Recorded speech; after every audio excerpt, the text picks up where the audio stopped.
Halo sahabat fotografi, kembali lagi bersama saya di channel Arif Napitu. Kali ini kita akan membahas tentang kamera kesayangan saya, yaitu Sony Alpha 7 Mark III. Bagaimana reviewnya? Tonton terus video ini sampai selesai. Let's go! Oke teman-teman, di pertama ini saya mau infokan kembali bahwasanya channel YouTube ini saya buat khusus untuk membahas tentang seputar dunia fotografi. Jadi buat kalian yang baru pantengin video ini atau channel YouTube saya ini, jangan ragu untuk tekan tombol subscribe-nya dan nyalakan notifikasinya karena kamu akan mendapatkan info-info terbaru tentang seputar dunia fotografi. Oke, langsung kita bahas tentang si kamera Sony ini. Nah, sebelumnya ini saya bahas berdasarkan dari hasil penggunaan saya selama kurang lebih 1 tahun ya. Jadi ini murni dari pengalaman saya menggunakannya. Oke, pertamanya kita akan membahas tentang spesifikasinya. Oke, kita bahas tentang spesifikasinya. Spesifikasinya itu dia bersensor full frame dengan 24,2 megapiksel dan AF pointnya itu 399 dan untuk titik fokusnya 93% dari display. Jadi untuk keseluruhan dia hampir keseluruhan sudah memiliki autofocus.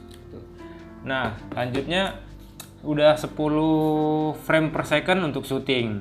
Nah, fitur videonya itu Ultra HD dan 4K. Untuk 4K-nya itu kalau nggak salah masih crop sensor ya.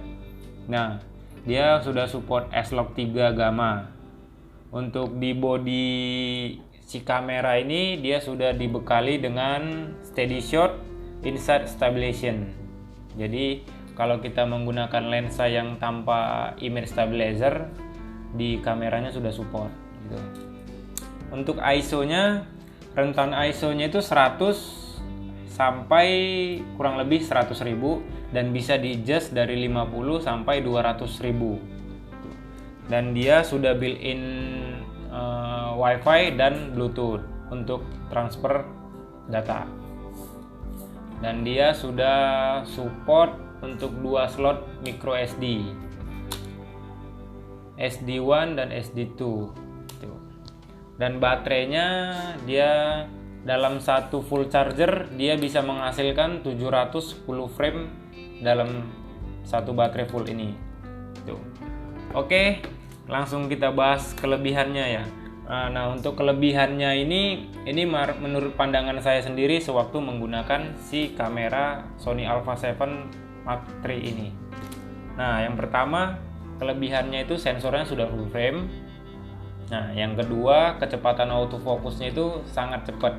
Untuk saya biasanya menggunakan lensa yang biasa seperti ini, itu udah, kalau menurut saya sudah sangat cepat. Tapi saya pernah tuh cobain pakai lensanya GM85 1,4, itu memang bener-bener sangat cepat untuk autofokusnya. Tuh. Nah, kelebihannya selanjutnya, titik fokusnya itu sudah 93% dari layar LCD. Jadi untuk mendapatkan titik fokus itu sangat gampang. Nah, satu lagi dia sudah support autofocus. Jadi sewaktu kita memotret orang, untuk titik fokus ke mata itu bisa langsung dapat.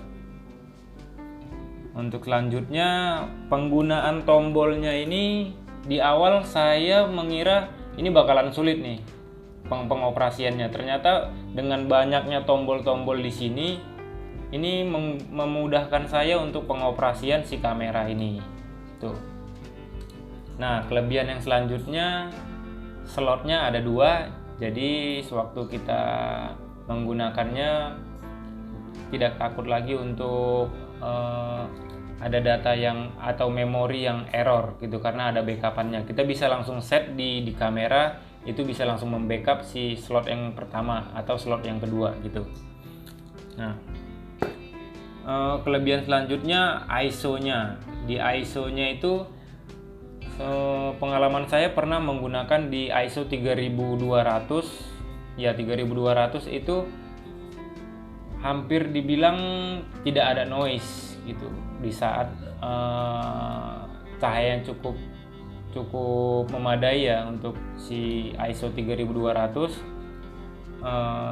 Menurut saya noise-nya itu hampir tidak ada lah, minim untuk noise-nya.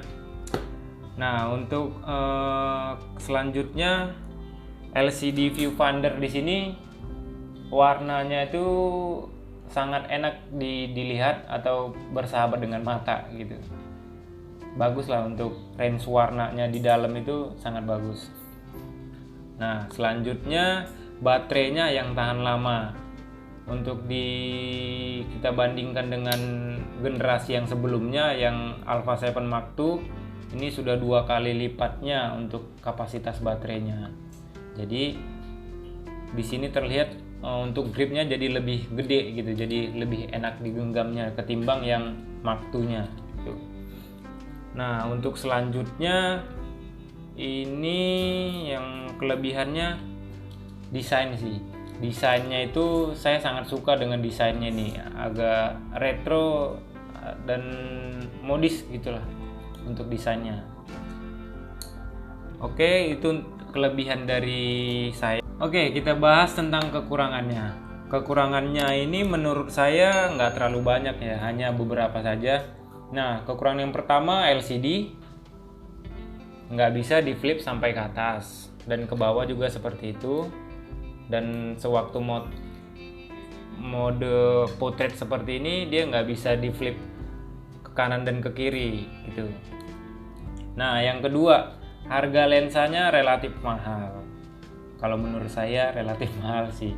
Nah, yang ketiga, sewaktu kita beli si kamera ini beserta dengan kitnya, kita hanya dapat kit 2870 f/35 sampai 5,6. Sementara kalau kita beli dari brand yang lain dengan harga yang sama atau hampir sama, kita sudah dapat lensa kit ini pandangan saya aja ya, itu dapat kitnya itu 24-105 f/4. Nah, ini kadang-kadang membuat saya iri nih kalau beli si kamera seperti ini dibandingkan dari brand yang lain gitu untuk lensa kitnya. Nah, mungkin kekurangannya hanya itu saja sih dari saya, jadi nggak terlalu banyak untuk kekurangannya gitu.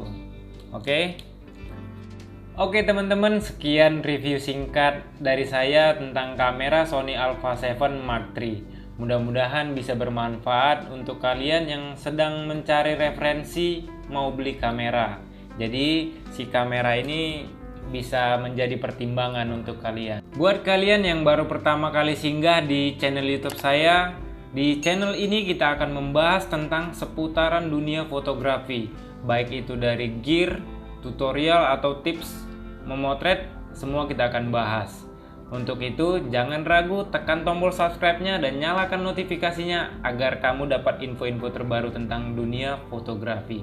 Oke, sekian review dari saya, sampai jumpa di video-video selanjutnya. Salam motret.